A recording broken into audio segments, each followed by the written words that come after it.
If you haven't heard about Anchor, it's the easiest way to make a podcast. Let me explain. It's free. There's creation tools that allow you to record and edit your podcast right from your phone or computer. Anchor will distribute your podcast for you, so it can be heard on Spotify, Apple Podcasts, and many more. You can make money from your podcast with no minimum listenership. It's everything you need to make a podcast in one place. Download the free Anchor app or go to anchor.fm to get started. Hello everybody, welcome to the 12th, count it, 12th episode of Collegeville Conversation. I'm your host, Jason Phelan. Now, today we have a pretty special guest. She's a little bit of a Twitter, social media phenom in the world of sports. It's Gabby Goudy. Gabby, how are you? I'm good, how are you? Good. So, how about those Browns? Yeah, this is the best they've ever been in my lifetime, probably. Not really, but like kind of. It's awesome. And I know they're not the best team, but This is the best we've had in a while. So I'll take what I can get. First winning season since 2007. Yeah. That's gotta feel good. Well, first non-losing season. They could still technically lose out. They could still go 500. Yeah. Yeah. But I don't think that'll happen personally. I don't either, but I'm just gonna not say it yet. Yeah. Myles Garrett's he's a beast though. He is a beast. Oh, I love Myles. He's my favorite player on the team. Besides Odell. That's a shame what happened to Odell. I know, I cried. Do you think he's played his last game for the Cleveland Browns? Yeah, I do. I really do. I really think so. And I hate that. It is a tough blow. It's the truth.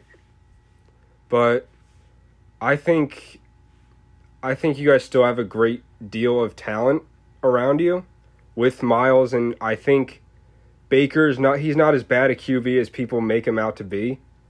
But the Browns are a pretty interesting situation. Oh yeah, they are. They have a schedule that includes matchups such as the Ravens coming up soon, the Giants as well. That should be a must. That should be I should say an easy win for them. And they also got to finish up the regular season, the Pittsburgh Steelers, notorious Steelers hater. It scares me a little bit, but I'm excited. Do you think the Steelers will still be undefeated by then? You know what? Probably. Honestly, I hope they go undefeated and lose their first playoff game. That would be an ideal situation. It would be hilarious. Honestly, I could see that happening because yeah. The Steelers are pretty talented too with T.J. Watt. I love T.J. Watt. He's a great player. Roethlisberger's having a great comeback season. You love to see that. But I don't think they're as good as their record shows. I don't think so either. I think they've gotten so lucky. Yeah. A little bit of a would you say it's a little bit of a cakewalk schedule for them? Yeah, I mean, like we played the same team, so yeah, it's really easy. Like we're playing the NFC East.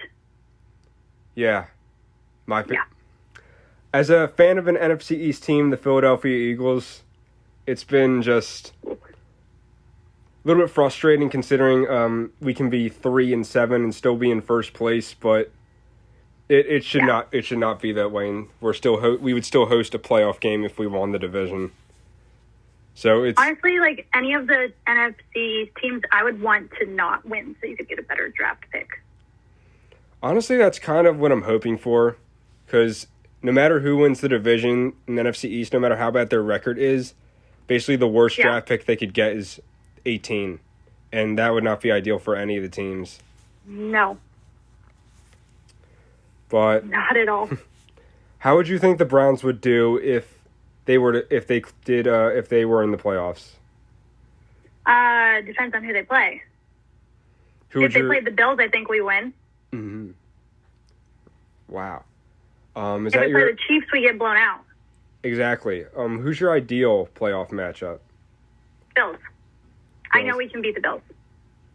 That's that would actually be a really good matchup. I think both teams are pretty evenly matched. Yeah. But I think they could... Heck, we could play the Steelers. That's a good one, too. That's a little bit of a preview. When you play the Steelers Week 17, I think that's definitely a game on the Browns' calendar. It's definitely a must-win for them. I think it would be pretty funny if the Steelers were 15-0 going into that game, and the one loss was the Browns. Yeah, that would be hilarious. I don't know what would happen. Like, let's say they're 15-0. Do you think they're gonna bench their guys for the playoffs, even though it's against us, and risk their 16-0 season? I think if you're 15-0, you kind of have to go for the 16-0 season. I feel like you have to too. So we'll see what happens, though. I wanted to ask you something because I've been hearing a lot. There's a lot of talk about my team, the Philadelphia Eagles. What do you think of Carson Wentz? I hate him. You hate him. Sorry. You hate him. I don't like anything about him. I don't. I don't like his off-field personality, and I don't like what he does on the field. I feel like I just wouldn't be friends with him. That's basically what I'm saying. Well, over here, we don't like what he's doing on the field either right now. But I don't think he's the only issue with the Eagles. Oh, he's not. No, he's definitely not. But still, like, he's just not making it any better for himself. Again, the game against the Browns, I think you guys should definitely have beaten us worse than you did. Well, it was really bad. It was really bad out. It was nasty. No one wanted to be there. I didn't want to be there. They didn't want to be there. I know they didn't want to. Yeah, I was about to say, you were at that game. But yeah, I think if you guys had Miles, you definitely would have beaten us worse than you have, because our O-line he would feast on our O-line. That'd have been funny. Sorry. I agree. But yeah, basically, well, you guys were the ones that technically gave us Carson Wentz. Yeah. And, like, I mean, okay, I said I hate him. I don't hate him, but I just wouldn't want him on my team. Also, when he wears that stupid camo arm sleeve, like, it just doesn't look good. It depends on the Eagles jerseys, I guess. But no way, bad all the time. You know what I'm talking about, too. I know exactly what you're talking about. The arm sleeve that he wears, it's camo. Yeah, digital camo even. It's whatever. We have a great backup quarterback in Jalen Hurts, but I wish that they would let him throw the ball more. Yeah, they haven't done much with him, to be honest. And when he is out there, like, they don't give him a chance to do anything either. No. It's a little bit frustrating, but we created a QB controversy here for no reason at all. But yep. You know, you're a fan of every single Cleveland sports team, right? Mm-hmm. So, let me take you back to 2016. The Cavs have just won the finals. You're feeling on top of the world, right? Yeah, that was the best year of my life. Like, 2016, most of 2016 was the best time. Oh, I agree, 100%. It was so good. Anyone that I've talked to have said that 2016 was basically the best year in recent memory for themselves. Yeah, absolutely. But that whole season, with the Cavaliers winning it all, coming down 3-1, Kobe retiring, that was just a remarkable season. And Cleveland, breaking the 52-year championship drought. Yeah, it was nuts. It was awesome. And then the Indians blew it in the World Series. They, too, blew a 3-1 lead. They did. I remember Yes, they did. I remember watching that game. That was thrilling. I thought they had it when Rajay Davis hit that home run. Yeah, me too. And then I thought Jason Kipnis hit a home run and it was foul ball. That's right.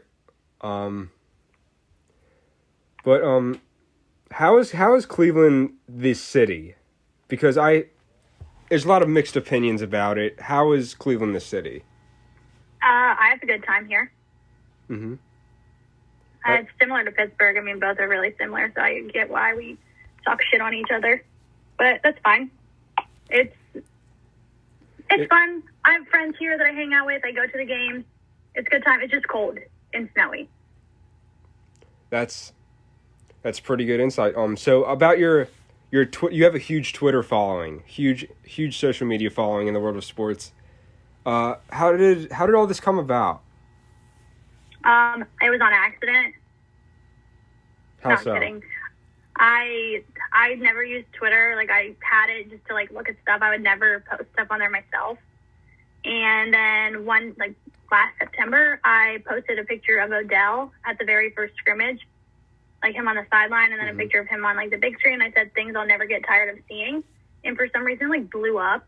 Got, like, 20,000 likes and, like, 2,000 retweets. And then I only had, like, 500 followers, and the next day I had 4,000. Wow, that is... I don't know why.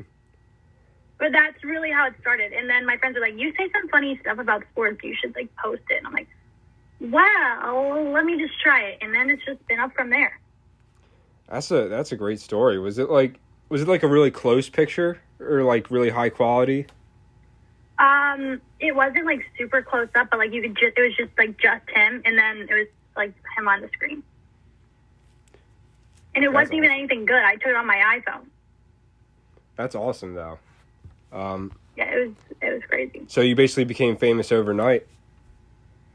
I wouldn't say famous, but people started following at that point. Yeah. What was I going to say? So you're a big FanDuel person. Yes. Have you had success with it as of recently? If you don't mind sharing? Well, so I'm in Ohio, so I can't bet on games. I can only do, like, daily fantasy. Mm-hmm. But I do well with that. You have a fantasy team? I've never lost money on it. Mm-hmm. I've always won every single line I've put in, but I haven't had any that were, like, crazy big. Like, the most I've won was probably, like, 150 on one. But I've never lost one, so I just keep doing it. So you're undefeated But they also, in all of it? You're undefeated? Yeah. But they also pay me to make TikToks, so that's fine. That's a sweet gig. Yeah. That's the best part about it. Mm-hmm. So, if you've met any, who's the biggest sports star you've met? Biggest sports star I've met? Mm-hmm. I've met James Conner on accident. Oh, really? How so? I was walking down the street in Pittsburgh, and, like, someone bumped into me and knocked my phone into the street, and I turned around, and I was really mad. It was James Conner. He's like, oh, my God, I'm so sorry, and, like, picks it up and hands it to me. That's funny. It was pretty funny. It hurt, too. He ran into me really hard. And then, do you know who Joe Musgrove is? I think I've heard of him. I think so. He's a pitcher for the Pirates. I've met him. He's really nice. I've met him a few times. Super nice. Rashard Higgins. Mm-hmm. I've never met him in, like, person, but I did an interview with him. Awesome. He's awesome. That's awesome.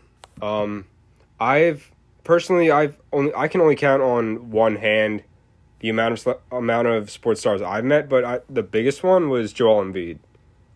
Oh, nice. He came to my town because he was coming to eat at a restaurant, and basically everyone was instructed to act like he wasn't there. You're basically telling... Yeah. But, you know, he's 7 feet tall. Yeah, you're going to obviously see him. Like, you know who he is. Yeah, exactly. But for the time being, we had to act like he, quote-unquote, wasn't there until he was finished eating. But, yeah, it was a cool experience to have him there. Nice. So you also run another Twitter page called Sports Pups. Yeah, I just started it, like, last month. Tell us about it. I post pictures of athletes and their dogs. And people like it, I guess. I mean, they're cute pics. It's wholesome. There's no drama there. You can't be mad. It's literally dog. Mm-hmm. So, yeah. We could use some wholesome content this year. Oh, definitely. So, how do you feel about the Cleveland Indians potentially trading Francisco Lindor? Oh, he's gone. He's never coming back to Cleveland. He definitely packed up his apartment, and he's never coming back. They're saying they don't have the money for him. They have the money. He doesn't want to be. I know he doesn't want to be here. I mean, we're poor. We're not poor, but our owners act like they're poor. And I know Francisco Lindor doesn't want to be here also. So it's a mix of both. And it's just bad. And then we all have a miserable time because our team's going to be trash and our payroll is going to be $20 million. Mm-hmm. That's going to be the lowest. We're going to have the lowest, honestly. The Indians, it's like they've been pretty obscure before their huge run in 2016. They've been a little on and off since then, but losing Lindor would potentially put them back into rebuilding. Yeah, we're already peaked. We're past it. Like, it's over. It's done. I'm just telling myself now, it's time to restart it.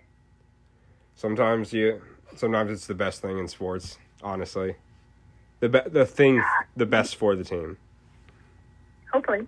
Mm-hmm. What else do I got? So just recently, you've obviously heard of the Sarah Fuller making history in playing college football for Vanderbilt. As a woman in sports, per se, how does that make you feel? I think it's awesome. And I think it's so cool that she is out there. And at the same time, it's like kind of sad, the things that people are saying about her. Mm-hmm. But if we look past that, there's so many other people that she's inspiring just by going out there and doing that. And yeah, she's going to go out there again this weekend. She's playing again. Hopefully her team scores points, though, so she can at least attempt a freaking field goal. Exactly. Or an extra point. They couldn't even get past the 50. It's Vanderbilt definitely needed a culture change. But yeah. I really hope, I'm really rooting for her to succeed. I really want to see her kick a field goal and make one as well. But I think it's a great thing to see, honestly. And I'm sure we can expect more of it in the future. If you remember not too long ago, Monet Davis pitching in the Little League World Series, it's just phenomenal to see that. Yeah, it definitely is. And also, like, I'm just so tired of all these guys on the internet that are like, ooh, I could have done that. I'm like, she's 6'2", she could kick your ass. I don't know why you're saying that. She's also a really good soccer player. Yeah, like she just won can kick. An SEC title. She can kick. Yeah. But yeah, it's a great thing to see.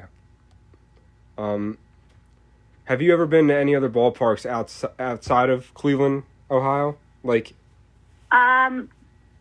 baseball, or just anything, actually. I've been to Boston. I went to Fenway. That was cool. I've always wanted to go to Fenway. Yeah, it was really awesome. I mean, the Red Sox, they weren't very good, but I was still there and it was fun. I've been to every place in Pittsburgh because I live there, so I just go to all those. I feel like there's other places. I've been to Toronto. Really? And that was fun. I watched the Raptors play LeBron and the Lakers. That was probably my favorite. That was awesome. I've never got to see LeBron play. I want to see him play before he retires. That's one thing on my bucket list. Oh man, I would go to so many games when he was here. I've had friends that went to go see him when he came to town, and they said like it's so surreal seeing him like in person. Yeah. Yep.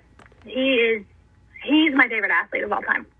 And I think he will always be my favorite athlete of all time. I think he's the greatest of all time. Oh, I do too. People don't like when I say that, though. They get really mad.